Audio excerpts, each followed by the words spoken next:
senior playing his final game. I thought he was tackled to the line of scrimmage. Root hogging his way, and he broke into daylight, and he scores a touchdown.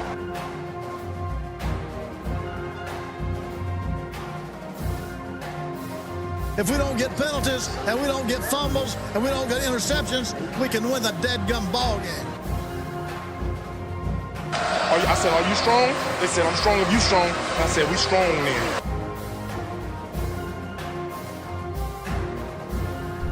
What are you doing?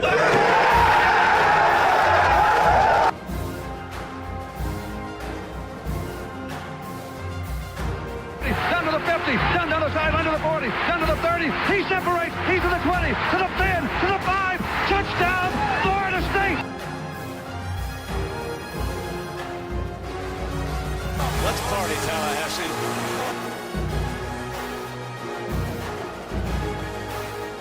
He's got PK Sam. Open. He makes the catch. Touchdown, PK Sam. 55 seconds left. Sam takes a touchdown catch from Richards. 52 yards. 52 yards. Florida State leads 37-34. I see you, PK Sam.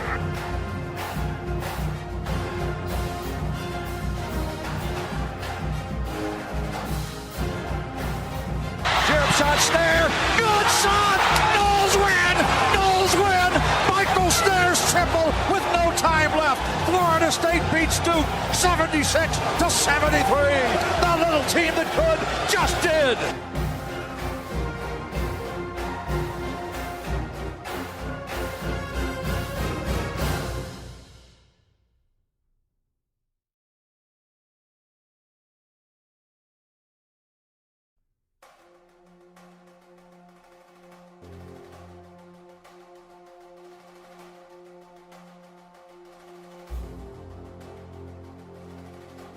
I said, guys, we didn't come here for no reason.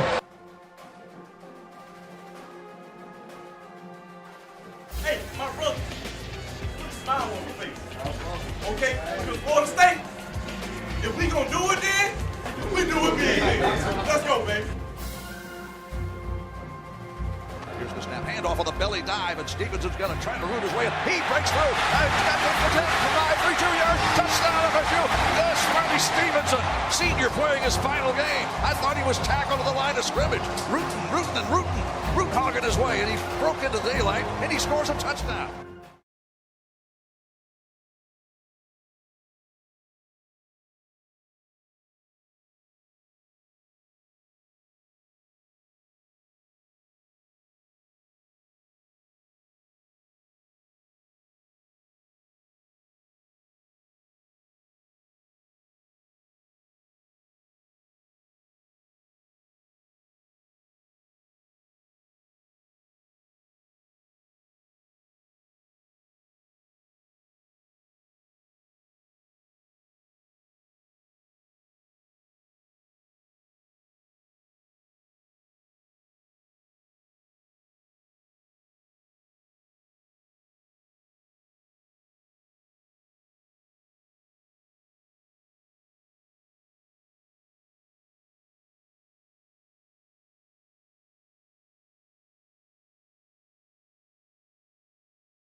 Welcome to Double Fries No Slaw. It's Sunday night. We're squeezing this show in between the Bucks game and the World Series. Richie's a little bit happy that the Bucks won, although it's a little bit of a somber mood tonight after that loss to Louisville. Richie, Freddie, how you guys doing tonight? Hey, man, I just noticed Richie cut the beard off, man. Nah, man. So I work in a hospital, and once a year we have to get fit for a respirator, and you have to be clean shaven. So by next week's show, the beard will be back. But today, man, it's even my wife hates me. She's like, I don't even recognize you. But yeah, it sucks about Florida State last night. But Tampa Bay, man, they're just rolling 45-20. Feeling pretty good right now. And on my end, yeah, I didn't expect the NFL games to go like that today. Let's just say another unsuccessful day of gambling for me. So I may be done. The NFL had some wild games today. I mean, the Bucs game was starting, so I wanted to flip over to that. But the last minute of the Lions game, the Browns game, and what was the last one that was kind of crazy? Oh, the Titans game. Like 3 crazy finishes all at the last second. And I'm trying to flip over to the Bucs game, but thank God for NFL Red Zone, because that was like the best 60 seconds of football that I remember for a long time. And we have a lot of Falcons fans that listen to this. Man, I feel bad for you guys. That's every week. It's like a new way to find a way to lose a game. That's brutal. I don't feel bad at all. After being a Florida State fan the last 3 or 4 years, I don't feel bad one bit. Sucks to suck, man. Double Fries No Slaw brought to you by Guthrie's in Tallahassee. Appreciate them and appreciate their partnership and all that they do for us. 1818 West Tennessee Street and 2550 North Monroe. If you've got the Florida State football blues, we'll get you a gut box with Double Fries No Slaw, and that'll cheer you up. Or it'll make you feel like you need a nap and you can just sleep off the depression. So whatever you got going, a gut box will solve your issues for you. We have a couple of guests tonight. We're going to jump into our first one right here with on the show. We've got first time on the show, Lamont Green. Lamont played for Florida State in the mid-90s, 94 to 98. And we appreciate you hanging out tonight, man. How's it going, bud? Things going pretty good, man. How you guys doing? Good, man. I'm blessed. Good, man. Good. Outside of about every 3 hours on every Saturday or so, we do really well on this show. So, but otherwise doing well, man. You had some thoughts. You had some thoughts about Florida State yesterday, the defense, the performance, if you can call it a performance, against Louisville, just absolutely getting torched. And you weren't shy about letting your feelings be known. For the folks that maybe don't follow you on Twitter or didn't see it, what are some of your thoughts or takeaways as a former player on this FSU team, program, defense? What do you got going? Well, it's. I mean, I don't know how some people look at it, but I mean, me, I'm a former captain at Florida State. You know, on the defense. You know, I played for Mickey Andrews. You know, I played with a lot of great football players that came off of that defense.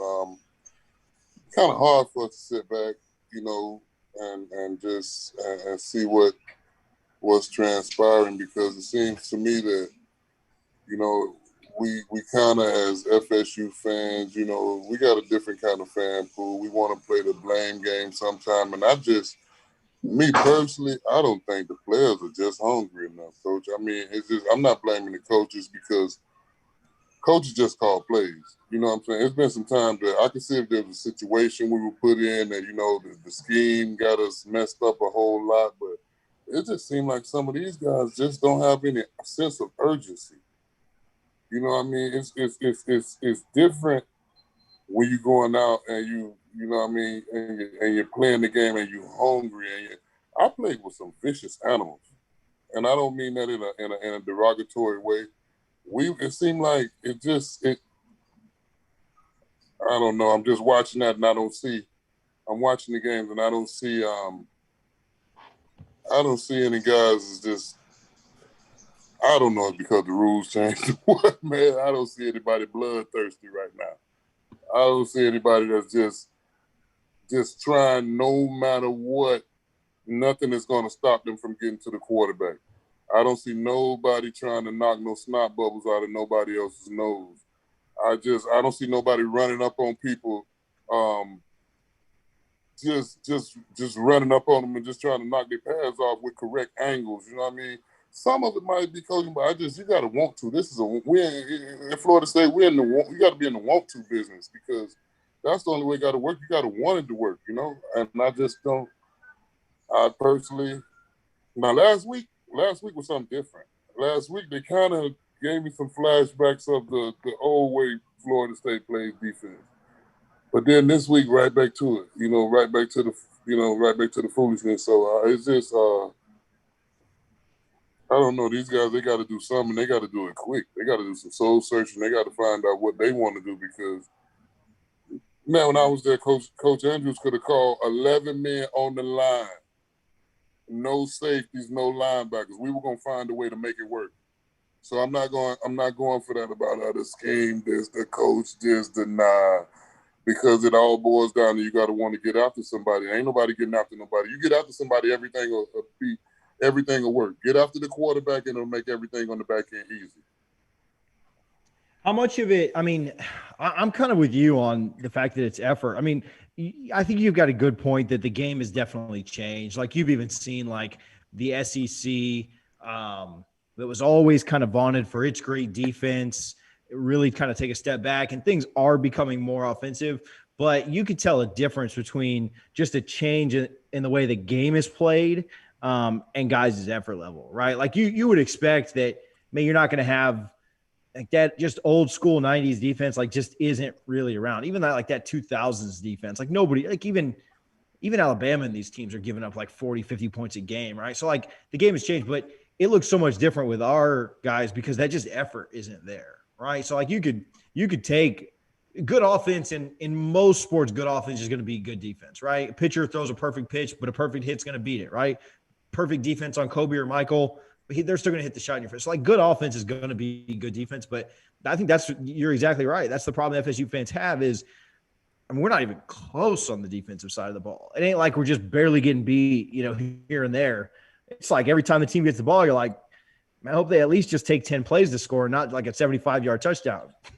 Yeah, and I think that, for some of our fans,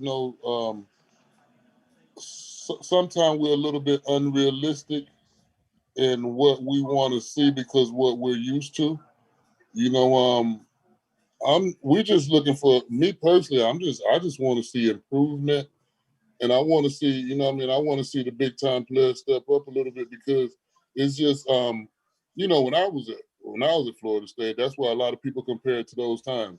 You can't compare this to back then.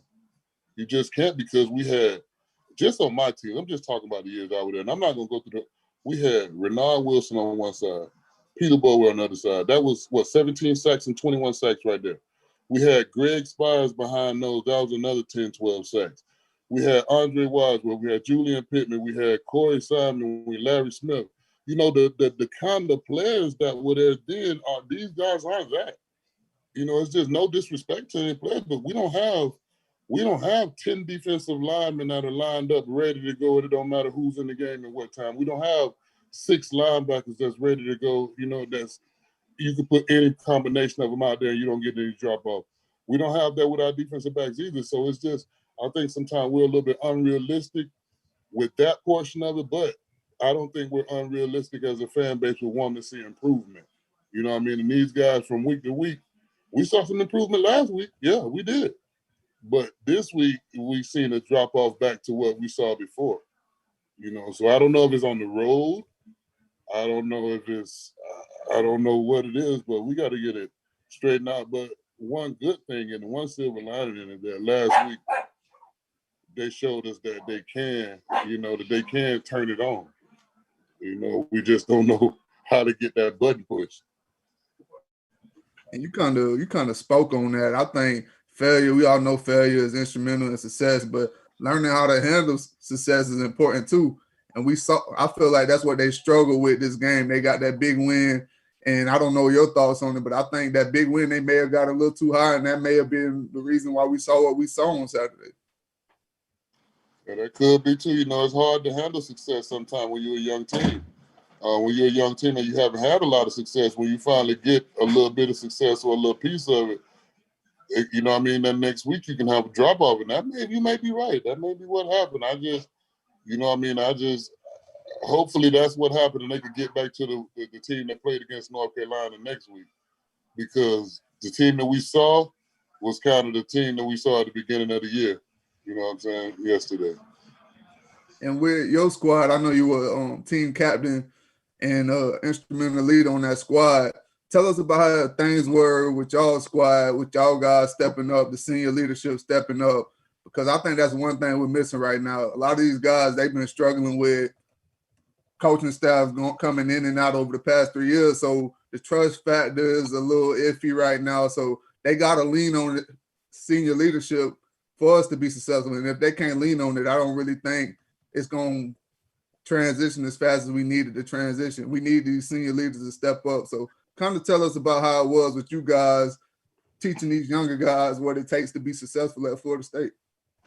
Well, I think a little bit of that with my classes, and, you know, our leadership, it kind of rolled downhill because our coaches had been together when I was there. They probably had been together 25 years already, you know what I mean? So the expectations that they had from the leadership standpoint, it kind of just rolled downhill. You knew who were just like before when I first got there, Derek Brooks was the captain.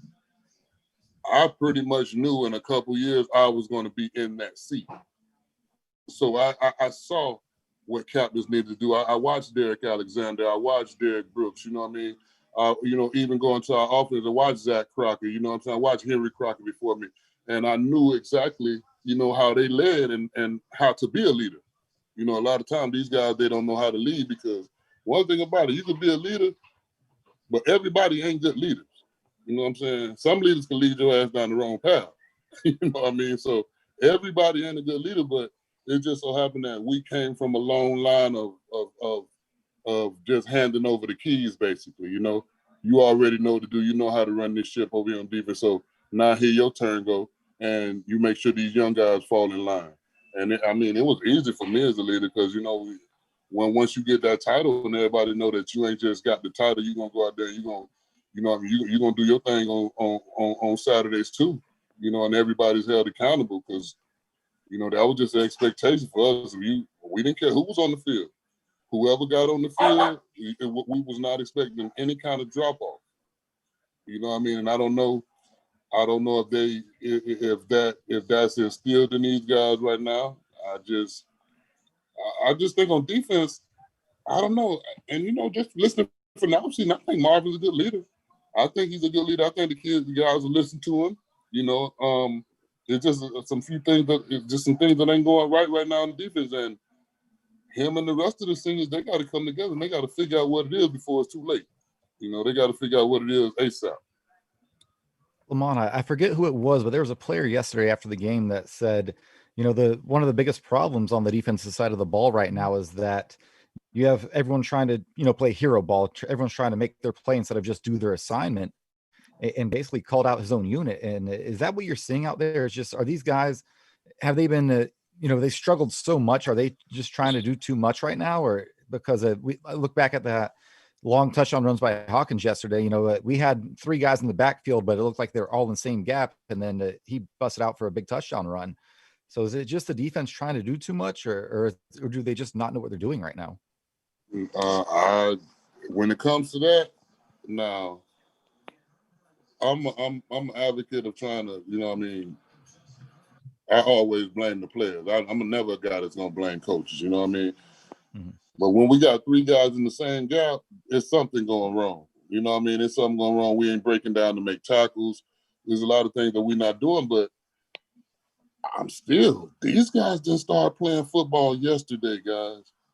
These guys are on Florida State's football team for a reason.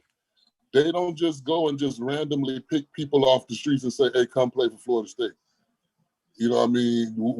We got some problems. You know, we got some things the coaching staff might need to tighten up on. But me personally, I don't see the effort. I don't see a sense of urgency. I don't see anybody wanting to be the guy to make a play. You know, because one thing about it, a play doesn't care who makes it. You know, that's one thing about it. But we got to have some people that want to step up and make play. Well, I do see one guy there. Now 26 is a big-time football player. You know what I mean? He step up to the plate every time he get a chance. But we need 10 more guys that's playing like 26. You know, that's just my personal, you know, that's my personal, you know. That's what I think. I've got a question for you, kind of a little bit, maybe something a little more positive, and we can kind of get off of that and appreciate your thoughts on it. Your son is a recruit right now and going through this. What's it like having gone through it once yourself, but obviously many years ago, different kind of circumstances, different world. What's it like to now go through it with him and to kind of see it through I don't know, experienced eyes, but you want him to have his moment? Or like, what's that like for you? Man, it's kind of cool in a way, you know. It's because when I went through it, it was a whole lot different. There was no social media. You know, we barely even had no cell phones. You know what I mean? So it's just a lot different now. These kids, they get so much exposure, man, and it happens so fast. You know, one thing happens and everybody knows about it so fast. But I mean, I think he's doing pretty well. He's one of those kids, man. He's not really into that. You know, I would call him kind of like a blue collar kid. He goes to work. You know, he goes to the gym. He goes about his work. He goes to practice. He goes about that. And he's not into, I do the social media thing kind of, but he doesn't, he's not into that. He watches it, he very quiet kid, analyze it. And to get me and him are totally 300. We're only the same on the football field. You know what I mean? And I think he's a little better than I was at this point. But as just far as just person, I was a wild guy. You remember? I don't know if you guys remember back then, but I was the gold teeth guy with the hair everywhere, acting crazy. My son, he's totally different. You know what I mean? He's about his business. He's one of those straightforward kids. Very good student. I can't say enough positive things about him. He don't give me any problems. He goes to work though. He goes to work, and I think with the recruiting part for him, it's a little different because everything is comparisons to your dad. And he kind of does his own thing. And one thing I'm glad about, we play different positions because if we played the same positions, it would be even worse. So but he's doing well. He's handling it well. He got his favorite schools. That he likes. He grew up on Florida State football, so that's one big advantage that we have. Going into it. So I'm excited about it, though. I'm excited about it. He's still a puppy, though. He still got a ways to go, but he's having a great football season right now, too. They're about 3-4 games into it, man, and he's having an unbelievable year right now. I'm just glad. I'm just glad to be a part of it. Well, all the best of luck to him, and hopefully he continues to grow. And wherever he ends up, whether that's Florida State or wherever, obviously we want him to be in the Garden Goal, but wherever he ends up, hope he has a ton of success and if he doesn't come to the Garden and Goal, it's going to be hard for him to have a place to live when football is not in. Bro, I'm putting the pressure on, bro. I'm not even faking about it. I was gonna ask. We need more of that. We need that. I'm 100%. I don't care who knows, who sees it. I'm putting the pressure on. I love it. We need help. Not just that is man, it's just you can't.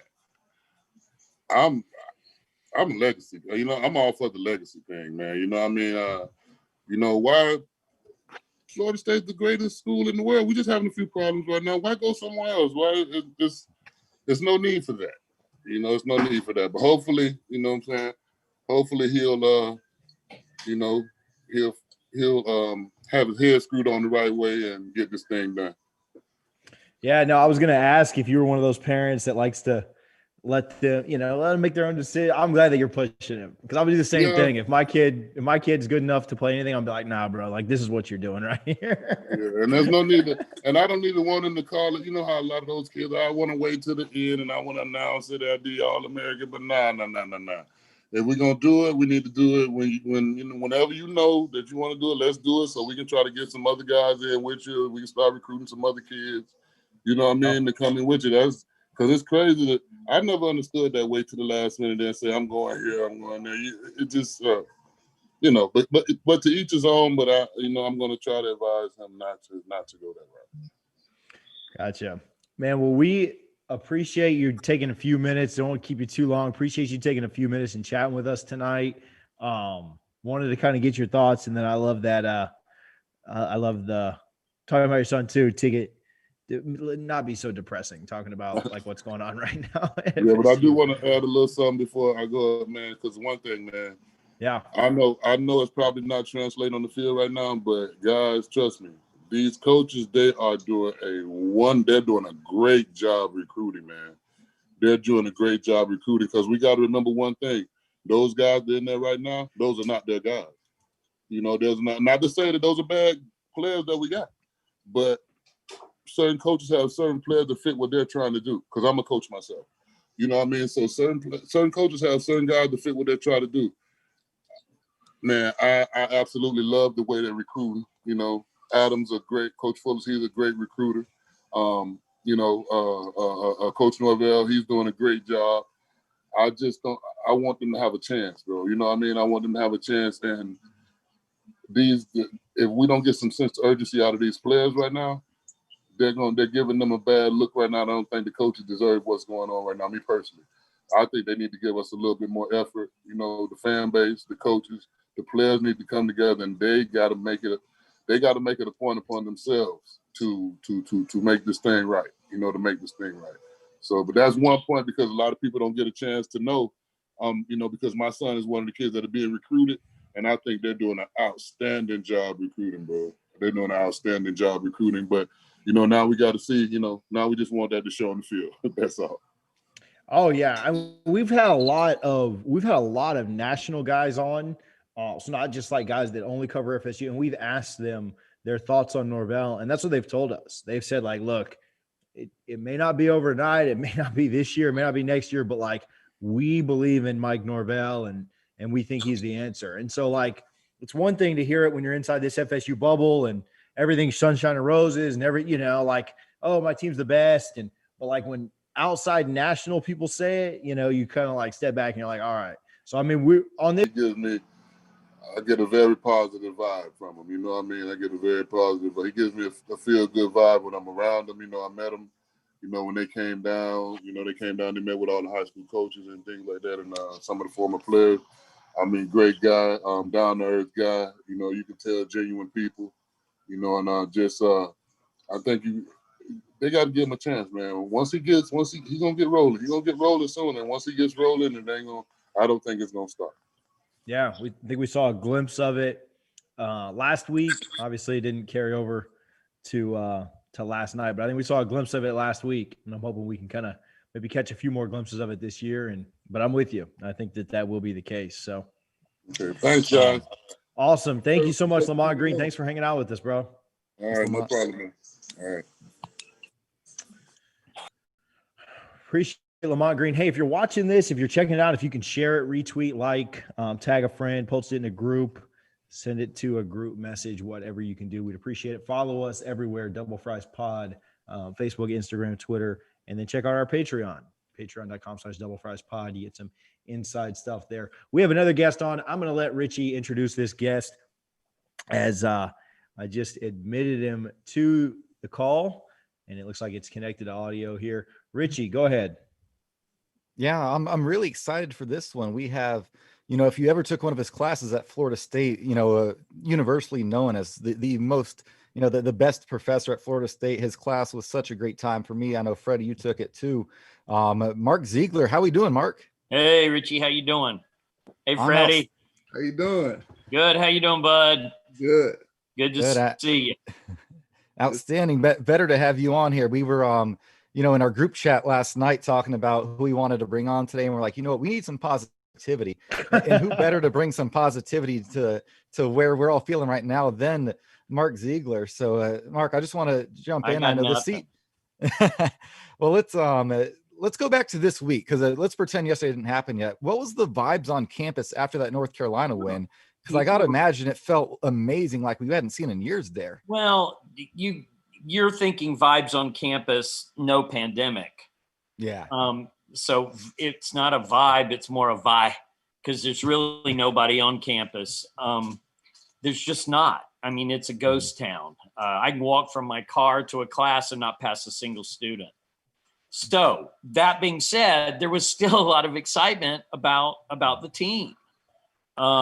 People, that first half of the North Carolina game, it was just, that crowd, it was, just a few thousand, and they were, that roof was rocking. People were into that game, and they made a lot of noise. Norvell noted the entire marching Chiefs were there, and everyone was going nuts, and it just had that good old vibe. The second half, as you well know, that was a really frustrating half to watch because we didn't really do, and I think part of it was because North Carolina woke up and said, this isn't supposed to be happening. But we fell into some of those old personal foul calls and at errant times and that kind of thing. So it kind of took the air out of the balloon a little bit, but still we stop them at the end. We win the game. It was more of a exhale. We won. So we went into this game with a lot of hope because the last 2 years, we weren't all that good and we handled Louisville. We stole that one from them the year before last. And then last year, we beat them at home. So what wasn't to like? And you thought with Jordan Travis, that we would have that impetus to go up there and, just beat them. So anyway, I don't know what happened, but it was really disappointing. I was listening to Lamont bemoan the defensive performance. And I don't have any answers. I just was really disappointed yesterday with how we played. Mark, I had a follow up there. We've not met, but my name's TJ, and these two guys, I don't know why, but they do a podcast with me, so I just happened to be here. But I didn't go to FSU, so I didn't take any classes. But I do have a question. We talked about this yesterday a little bit on our kind of instant reaction show. That progress isn't necessarily always linear, and I know that's an easy cop out, right? When you lose, right? Because if we'd have won and shut them out, we'd say like, oh, hey, look, we got better this week. So you just kind of say whatever fits your narrative in any situation, I guess. But do you buy that? Do you think that, we saw a glimpse, maybe it was more UNC playing poorly, but we did a few things right and we've got a chance to rebound and play better against Pitt? Or is it more of a matchup thing with a running quarterback? Or like, what are your thoughts just overall on that? I don't know. I do think that there's improvement. There's so many things different now under Coach Norvell. I don't really know how to describe it. I'm to try to be positive. All right. There's a lot of good things right now under this coaching staff. Now, the kinds of, I'm always about intangibles. I'll give you one. Back in the spring, right before the pandemic hit, I was riding my bike back to UCC, and I always go by UCD, and the players were coming in for it was the first week, I think, of spring practice. And I kind of stopped because I saw Marvin coming. I had Marvin in class, and I stopped because normally he would stop and talk to me, for 10 minutes or so. And I stopped. I said, Marvin, he's like, I can't talk, Professor Zeigler. I got 1 minute to get there. And if I don't get there, I am in trouble. And I said, whoa, things are a little different. He goes, you have no idea how different. And he ran off and said, we'll catch up later. That's the kind of thing that I like. Because he was not going to just stand there and talk and be 3 or 4 or 5 minutes late going into practice. And in the past, he would have just stood there with me the past couple of years because it didn't matter when he got there. And so that's a good sign. I'll tell you another really good sign. I've been here all these years, and the first time I ever got an email from a head football coach was under Coach Norvell. And over the summer, I wrote him an email inviting him to my Bryan Hall colloquium. I'm the faculty director for the Bryan Hall Living Learning Community. And it's about 100 freshmen, and we're actually having face-to-face class with them. There's 40 in one room, video connection to another room, and we've got some kids online. And I sent, beginning of August, I said, Coach Norvell, I know you got a lot going on. Would really like to have you come visit and speak to the students. And within 45 minutes, I had an email back from him. I'd be honored with the invitation. What date would you like for me to come? And I said, well, we have Thrasher on August 24th. Why don't we have you on August 31st? He said, what time? I said, 6:45. He said, I would be honored to be there and speak with the students. And he came. I sent an email the week of, and I said, your number's up, Mike. And he showed up 15 minutes ahead of time and interacted with some of the students. And I've never seen that. I've never seen that with our other football coaches. That's like Lonnie Alameda. That's like Sue Simrau. That's like Leonard Hamilton. So I am encouraged by those two signs. Willing to go speak to a freshman class, a group of freshmen, and the players knowing that they can't be late. I can't help but think with that there and keep getting some good recruits that we're going to turn the corner. So those would be two little things. The intangibles, yes, but the kind of signs I like to see, because the signs I saw the 2 prior years would not speak to that at all. So, Mark, a lot of people don't know this, but you actually do a good bit behind the scenes in recruiting, obviously in a non-pandemic world when we can have official visits. Yeah, so you know yeah. I've done a lot, Richie. You know all about that. Certainly did quite a bit of it under Coach Bowden. A lot under Jimbo. I mean, it was some of the best, really the best times as far as the athletics part of my career was. I always got to sit by Jimbo at the academic luncheon, and I got to speak at those luncheons. I didn't do any of it during the Taggart era. And then 5 days after Norvell arrives, I get a phone call. Can you come to recruiting on Saturday? And I was absolutely. And I met with Lawrence.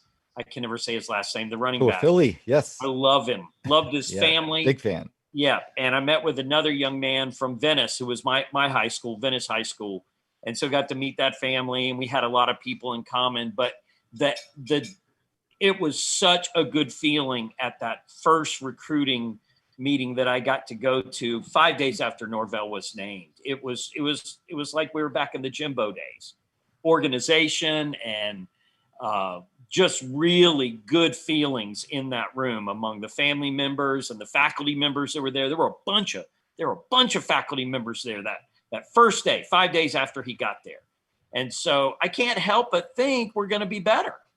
I just can't. It's Florida State. Okay, since 2015, over all sports, we have the second best winning percentage over all Division I athletic departments. And that's including football. We haven't done well since 2015. So you look at softball and basketball and Coach Sue's team and baseball and all of those, second best winning percentage across all sports since 2015. So we win here, and people do get out on the field and they give 100%. I see it in the classroom, man. You know, our students aren't wasting their time or lollygagging, doing what they're supposed to do. And so when we see some of that, and in our premier sport, we think, what the heck? That's not us. You know, that's what Lamont was talking about early on. Man, I don't know. That's not what we do. Old Mickey Andrews was my neighbor for 18 years. I used to walk the dog. We'd stand in his driveway talking. If I had a player miss class, I'd stop at Mickey's house on the way home and say, hey, Mickey, so-and-so missed class. And the next day that student would come into class and goes, please don't stop at Mickey's house. Please don't stop at Mickey's house. And I said, well, then get your butt to class and I won't stop at Mickey's house. So we're at Florida State, we just do good work. Everybody. And so when we're not producing the results that we're used to seeing, it's really hard as Seminole fans. It's just not something we've lived ever. Hey Zig, I don't have a question, but I just want to say I appreciate you. When we talk to these recruits, the biggest thing is transitioning into life as a man, preparing these guys for life after sports. And little do you know, I was a guy that never really talked. My teammates would tell you, when I talked, everybody shut up and listen because I never really talked. But now you see me talking all the time. I get paid to speak and things of that nature. People like, yo, man, you didn't used to talk. Now you won't shut up. I'm like, man, y'all got to blame Zeigler, man, because this class, like, it really helped me open up.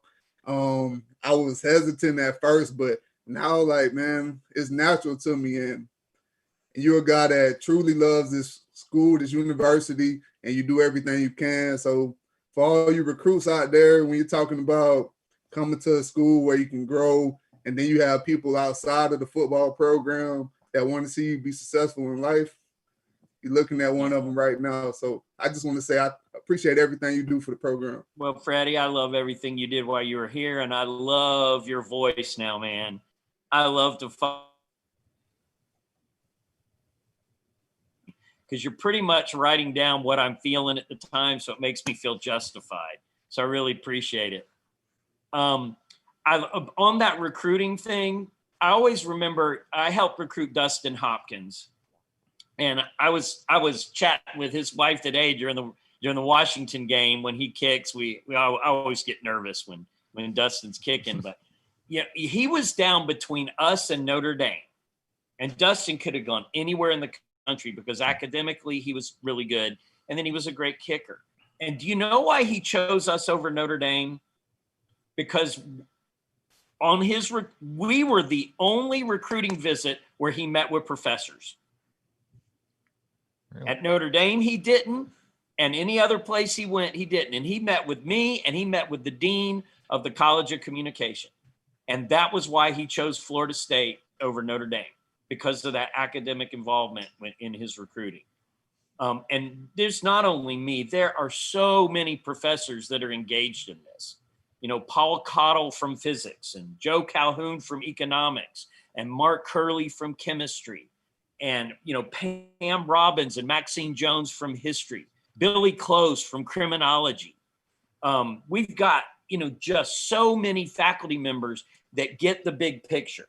They get the academic part, but they know that this opportunity for an athlete to come here and have their education paid for, we want to be a part of that so that they know that it's not just the football, but that we're really trying to help them get a ticket. Because if they get that degree, they get that ticket, then when it's over and football days are over, then they can go in. They can apply for that job. They can, they'll have those contacts professionally that will allow them to jumpstart that life post-football. Kenny Shaw, I spent a lot of time with him over the last couple of years because he came back to get that degree.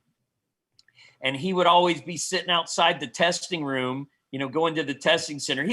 Kenny Shaw had to take chemistry to graduate and get his degree. And he would send me a text message. He's like, Zeigler, come out here and pray with me, man. I got a chemistry test. So I'd go out there and he would just be sitting there and he'd be laughing. I'm like, Kenny, you can do this. You're a smart man. And so because of people like Greg Beaumont and Casey King encouraging him to come back and get that degree, Kenny Shaw can now coach at whatever level he wants to coach at because he got that degree. And we're really invested in that.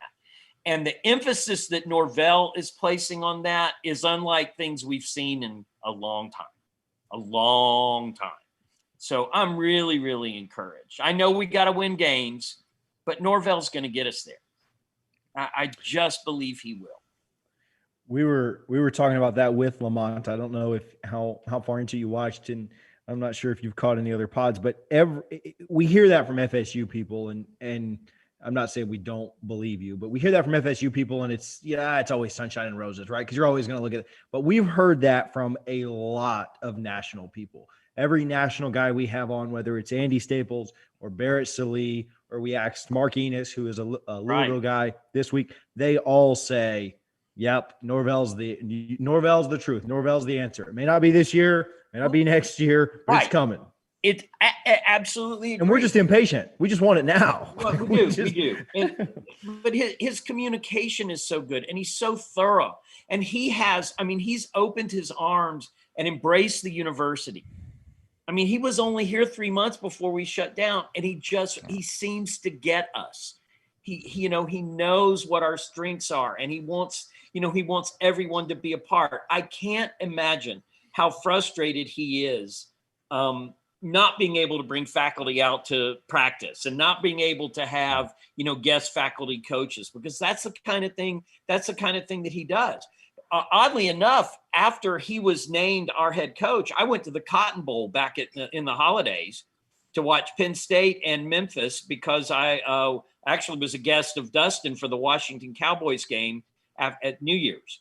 And so I was sitting in the big Jerry World watching that game. And this is 2 weeks after I met Norvell, I sent him a direct message from the Jerry World saying, I'm watching your team and you're playing my friend Eric Barron's team. And just, man, they look good. They look fired up. They look like they're playing for one another. And 30 minutes later, sitting in Jerry World, I get a direct message from him during the Cotton Bowl. It says, man, root for my guys, but, hope Penn State does well because I know, you're friends with Eric Barron.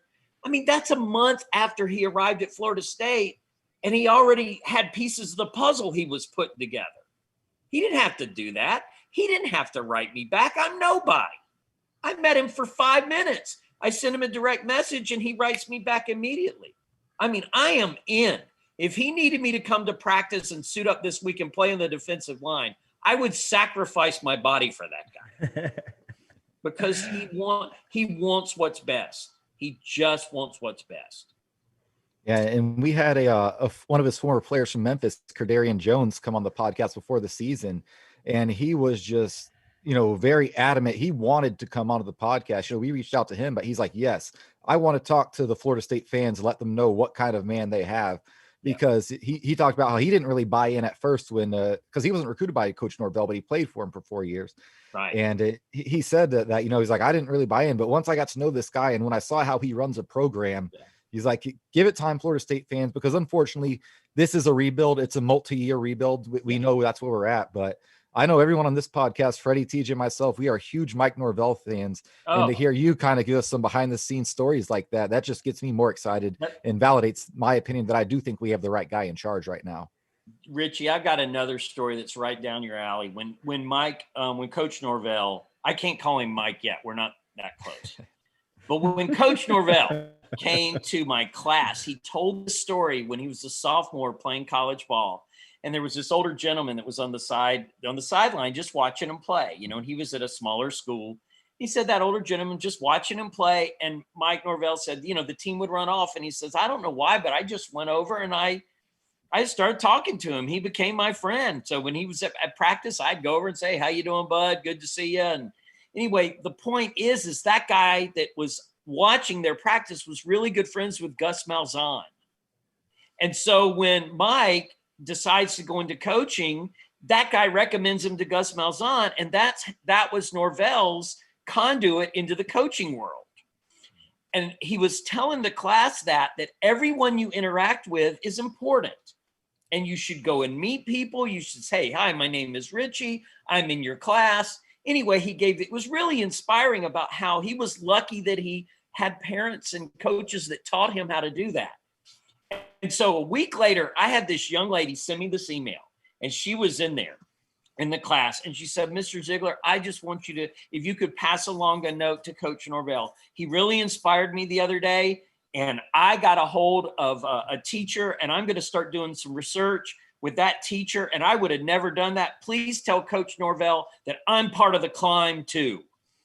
All right. And I copied that email. I said, Mike, Coach Norvell, look at this from a young lady who's a freshman who listened to your inspiring words, and she's part of the climb too. 20 minutes later, he wrote, you just made my heart sing. That is so important. Everyone in this campus is part of our climb, and I'm so glad that she's out there trying to make things right. I'm just here to tell you, there are very few people on campus that would care about a young freshman girl doing that. Certainly football coaches. But he cared, He's awesome. I want him to win so bad I could almost cry. Yeah, it was so awesome just seeing that video from last week and when they were breaking the rock when Coach Storms gives him the sledgehammer. I thought he was gonna tear his shoulder off. What I love most about that video is watching the players, even someone like a James Blackman, who's since been benched, but he had the biggest smile on his face. He was just so happy, and that was awesome. And unfortunately, this week happened, but again, go and beat Pitt, and we'll be feeling good again. We can. I mean, Notre Dame dismantled them. We should dismantle them. The other thing in that North Carolina game, I always am looking at stuff on the sidelines. I got friends that watch, and they're like, that guy's not in the gap and all that. I'm like, I don't care. I was listening to the fight song. But I'll tell you something that I loved in that North Carolina game. When Kane Doe intercepted that ball and ran and picked it off right in the middle of the field, and, it was just a walk into the end zone. Did you see the bench? The bench is what I loved. Like this. This is what they did. Every man jumped up and ran towards the sideline, down towards the goal line. Every man jumping up, high-fiving. They were all proud of their teammate.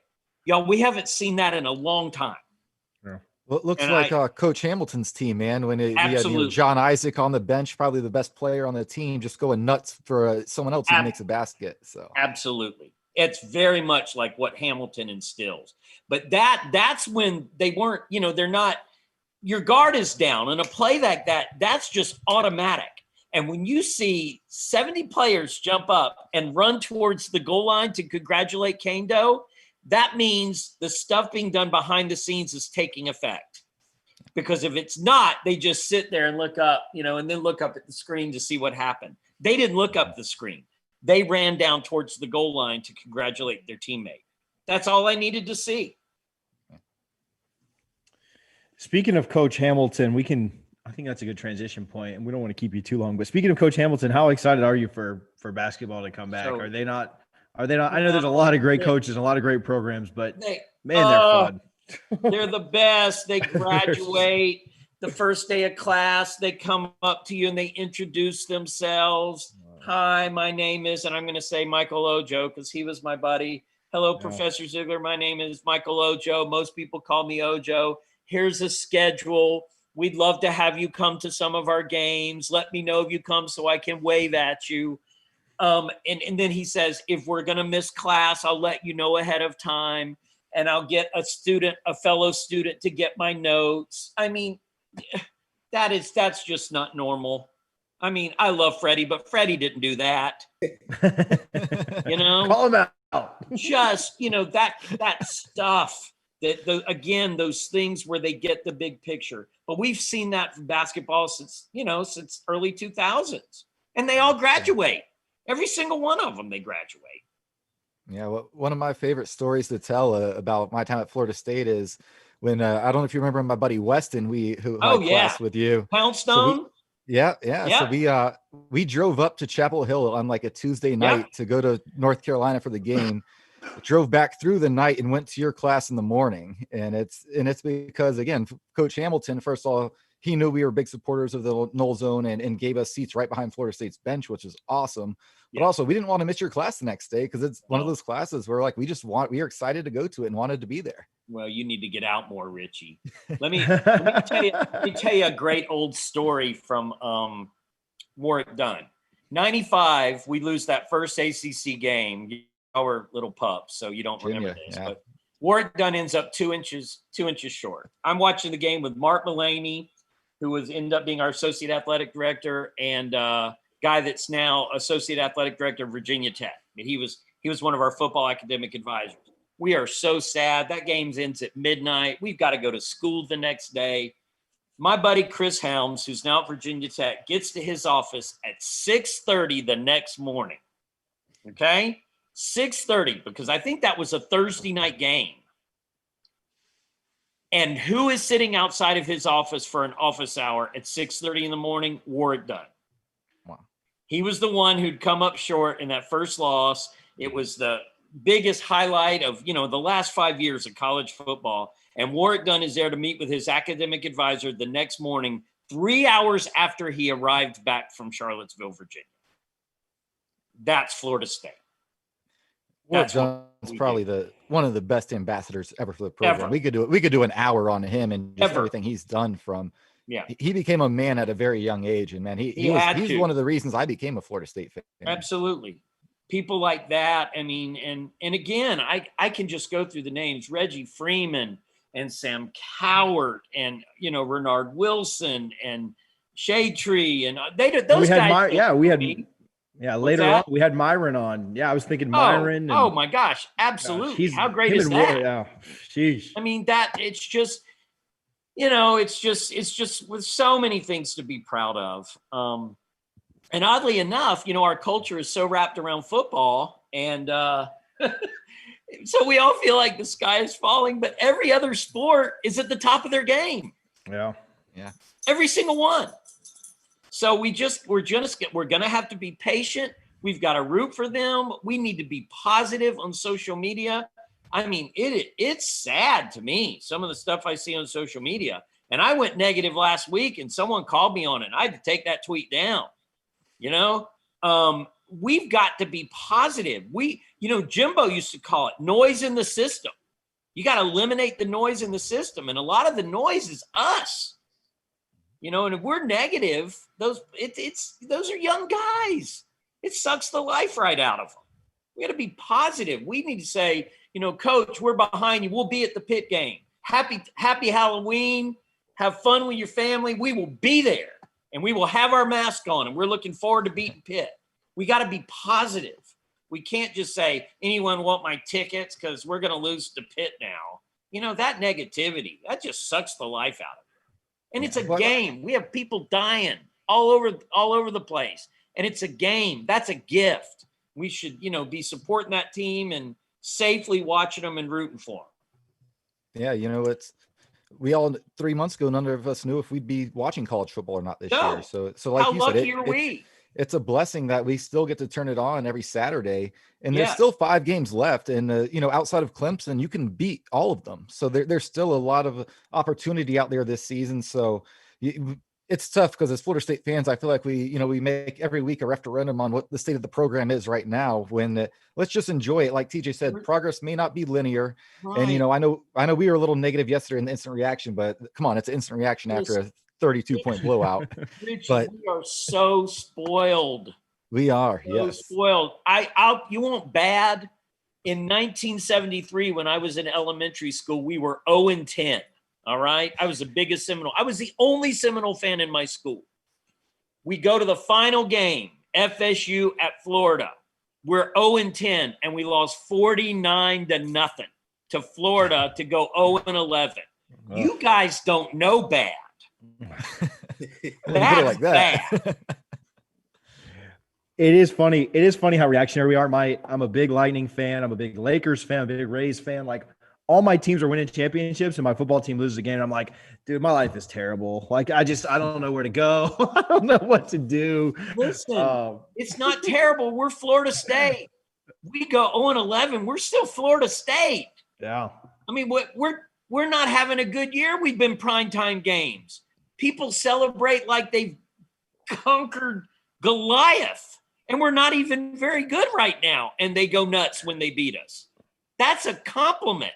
And so, what I'd like to see us? I'd like to see us mature as an institution where we're like Nebraska, where we're like, dang, you guys beat us. We're going to get you back.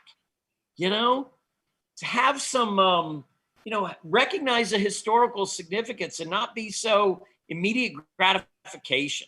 We've got a grand history and we're going to get it back. It's going to happen with Norvell, and I'm going to be there, and it's going to be awesome. We ask really hard-hitting, serious questions on this podcast, and so I always have to slide this in. I didn't do it with Lamont because I didn't want you to get a preview. But double fries, no slaw, obviously an homage to, or like an ode to Guthrie's. Do you have any Guthrie stories? Are you a Gut Box fan? God, I'm a Guthrie's fan. I was Guthrie's before Guthrie's was in Tallahassee. Because one of my best friends played on the offensive line at Auburn from that's where it started. 85 to 89, 90. In fact, I stayed in his room with him and Frank Thomas. I was just watching the pre-MLB. There's Frank Thomas. I slept on the floor in his room when they played USC in the 86 Citrus Bowl. But yes, I used to go to Guthrie's when it was up at Auburn, and that was the first place we'd go. So when it opened in Tallahassee, it was as if we would find the end of the pot of gold at the end of the rainbow. I love that. They have the best sweet tea. They have the best ice machine in Tallahassee. Yeah. Because the ice machine's important. I don't know. I love everything about that place. It's been a while, and Zaxby's is, a pretender. They try, but I absolutely love Guthrie's. We're big fans. We're thankful to partner with them. And one opened up. I live in Tampa, so one opened up here in Tampa. Oh, that's good. I go much more often than I should. So we definitely enjoy it. Yeah. Mark, we appreciate you a ton for hanging out. You guys I don't want to take up any more of your time. Appreciate that. You brought the positivity. I'm happy to see Richie. Whenever I think of Richie, I think of the Clemson game, 2013, 51-14. I was up in the upper deck and I snuck down with my mom. We had to get the ticket guy to let us down through there. He wouldn't let us come down in the lower deck. And I said to him, there's nobody at your stadium. I don't know how we're going to crowd people out. Everyone has gone home, right? And it's 45-7, dude. Can I go down there? So I get down there and there's Richie. We're hugging each other in the middle of the field. It's pretty awesome. Yeah, good times, man. You know, Clemson will beat us again this year. They will never recover from that day. No. Now, somebody was asking me about that today. Them beating us bad. It's not. There is nothing like. I mean, they were number 3 when we beat them down. I mean, they're beating bad FSU teams that aren't going to bowls, that are having losing records. Right. That's not impressive. Like that's. But when we went in there and they were number 3, they were favored. That was their national championship year, and we beat the hell out of them. That was they'll never do that. 2 sips of Coke and we were up 17-0. And the party was on. They left. We just waved at them through the whole game. See ya. Bye. They were gone. As great as it was, I mean, we were all in Pasadena that night. As great as it was in Pasadena, man, that is so many people's favorite memory from that year. Can I say this? I didn't get to go to Pasadena. You know why? We had class. Oh. Auburn canceled school for a week. We didn't cancel anything. Next morning, I had a class. I had 1 student miss class after we won that national championship. That's awesome. That's Florida State. Yeah. Thank y'all for having me. Yeah, no. Thank you so much for hanging out tonight, and enjoy the bye week and go Noles. Sure. Freddie, if there's anything I can ever do for you, let me know, okay? Yes, sir. We'll do. Appreciate you. You're really good on social media, and you put up with a lot of crap, and you represent us really well, and I'm proud of you. Sir, I appreciate everything you do, Zig. Hey, I'm gonna send you a message after this and get your number. Anytime. I'm here for the long haul. I'll be always here for you, okay, Freddie? Yes, sir. Take care. We'll see y'all. Thanks, Mark. Thank you, bud. Appreciate it, man. Bye. Mark Zeigler. He was great. He brought the positivity. I feel better after talking with him. I mean, I just didn't really think about the game a lot while he was on, but I feel better. We're all just kind of taking solace in our other teams. Like Richie's thinking about the Bucks. Liberty 6-0. Like I wore this. The Rays are in the World Series. So I mean, it's not all bad, I guess. If you're watching, if you can like, share, retweet, tag a friend in this, we'd appreciate it. We don't have to dive deep into it, but we can talk about the game a little bit. I don't want to go through the game like we did last week, but I have a couple of thoughts on the game.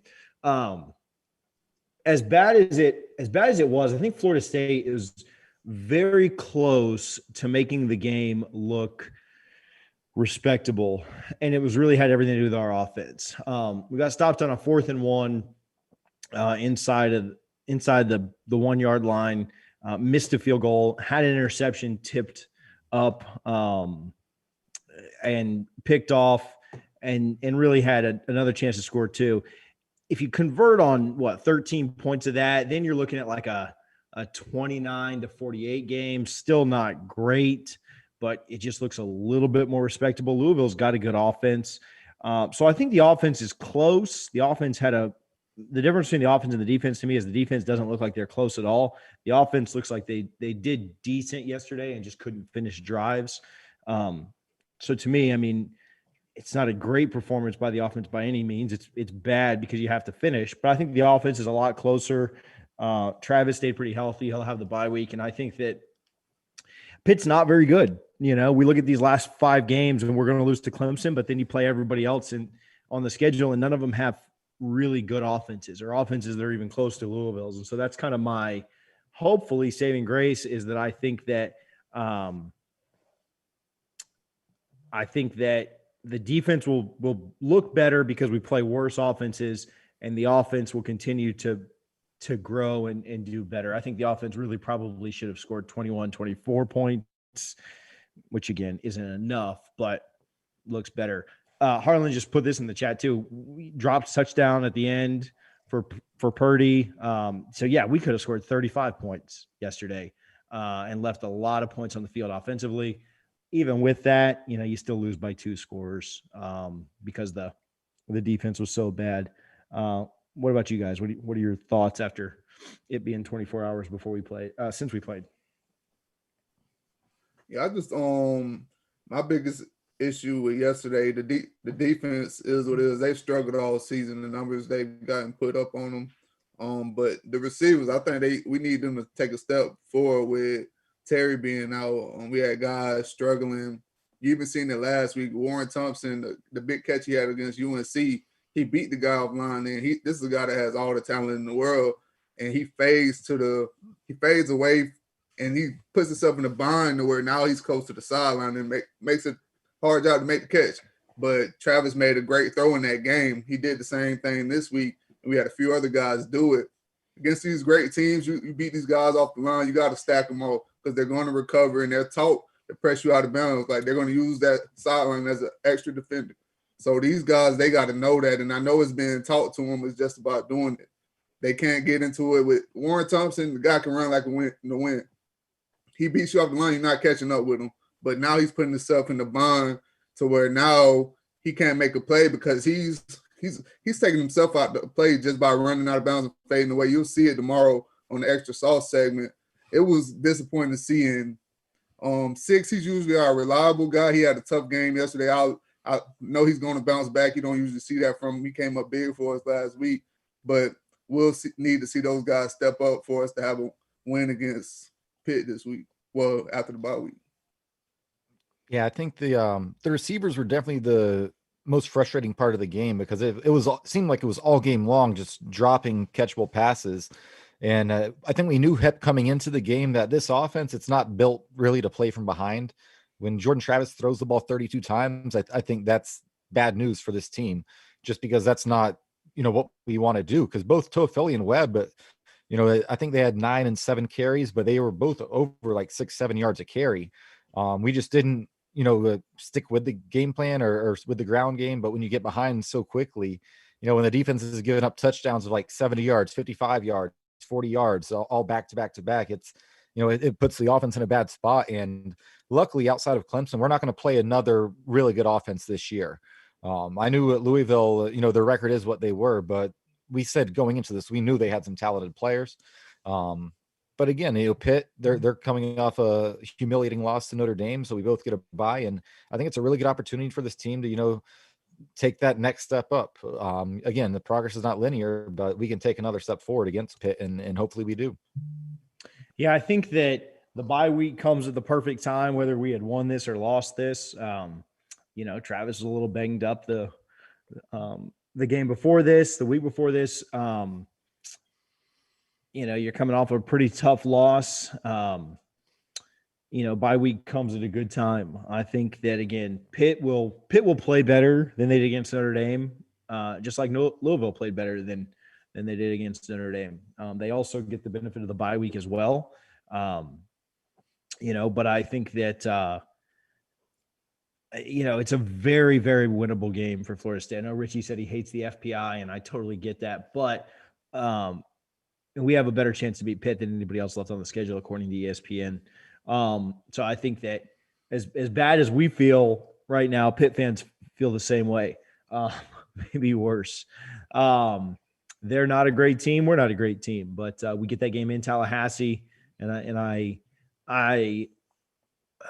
I was worried about the Louisville game. And I know we all picked us and we all got crying Jordan for it, but I was worried about the Louisville game because their strength was our strength, right? It was offense on offense, and their offense is just a little, their offense is better than our offense, and their weakness, their defense is better than our weakness. Whereas with Pittsburgh, their strength is, I guess their strength is their defense. They gave up 45 to Notre Dame, though, or 42 to Notre Dame. I guess their strength is their defense, but their offense is not very good. And so I think we can outscore them. And, we've got 2 weeks before we have to preview that. But I think we will. You can put me down for a win on that, Brian, when you make the graphic. So in the bye week comes a good time. Not a ton of positives to glean from it. I thought Purdy looked okay. Had a couple of drop touchdowns like Harlan, put in the chat. Was good to see him get in. But like I said, only kind of one way to go up from here. And we'll hope that the team improves before my use of cliches does. So I'll leave it there. I think we could, I talked about, or I messaged somebody about maybe calling in real quick. I don't want to do any call-ins tonight, but maybe we can do a call-in show on Thursday since there's not a game to preview. Freddie's got his extra sauce segment coming out tomorrow morning. That is sponsored by the Lemieux Company. Wilson and those guys over there do a good job, so we'll have more info on them during that. That's free for everybody, so it's not going to be behind the Patreon wall. Hopefully you guys enjoy that when it comes out. I think you guys are recording that tonight, if I know correctly. So if it is done tonight, it'll come out at 9 o'clock tomorrow morning. If not, it'll probably be around noon. So I'll let you guys know. But it should be out first thing tomorrow morning. Hopefully you guys enjoy that. Go back to our YouTube page, youtube.com, search Double Fries Pod, and check out Trey's drive-through, Trey Rowland's drive-through. None of the content matters because he said we were going to beat Louisville, and so that didn't stand up, but it was really funny. There's some really funny one-liners in there. Trey's hilarious, so appreciate him kind of partnering with us for the rest of the year to do that. You guys have anything else before we get out of here? Yeah, I just wanted to touch on what Zeigler said. He was talking about everybody supporting the program, and that I had a few players reach out to me over this social media deal behind the scenes, and they kind of get bothered by the fans coming at them and stuff. And I had to get on some guys like, man, you shouldn't even really be worried about that, to be honest, because back in our day, we didn't really pay attention to it. Like whether we were winning or whether we were losing, we didn't give it too much attention because we knew what it would be if we lost, and we knew what it was when we won. We knew how fast it could go up and down and how fast people would switch up on you. So I think the issue with some of the guys is they want to be like, they want to be accepted. It's cool, but that shouldn't be the case. You love the support, you appreciate the support, but at the end of the day, as a team, you only go keep everything inside the locker room and keeping everything tight knit, because nobody truly, as a football team in sports, nothing outside of that locker room matters. So block out all of that noise. It is what it is. Even when we were playing, like we would come see stuff, we just scroll past it. It is what it is. We can't control that. We got a game to win next week.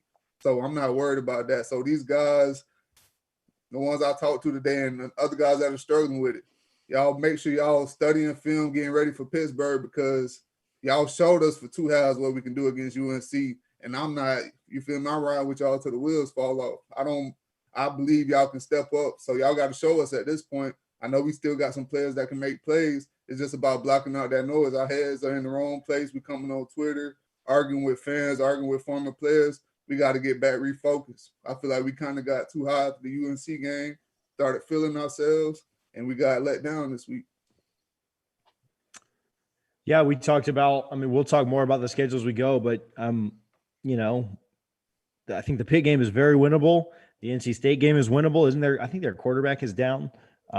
They got blown out by North Carolina last week. They're not a great team either. The Clemson game's a loss, and then, Virginia scored all of 14 points on Miami, and their offense looked absolutely atrocious for much of the game. They scored a touchdown late against Miami.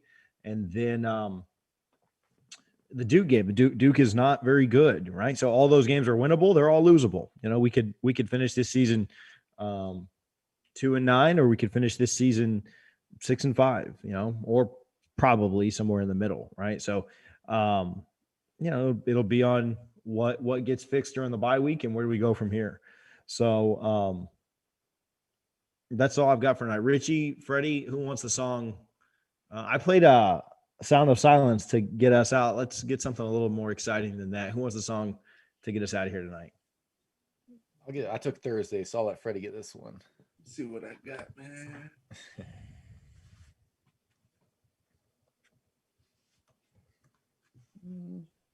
What's a hot song right now? I'm gonna go with some Ride Wave, man. Ride Wave.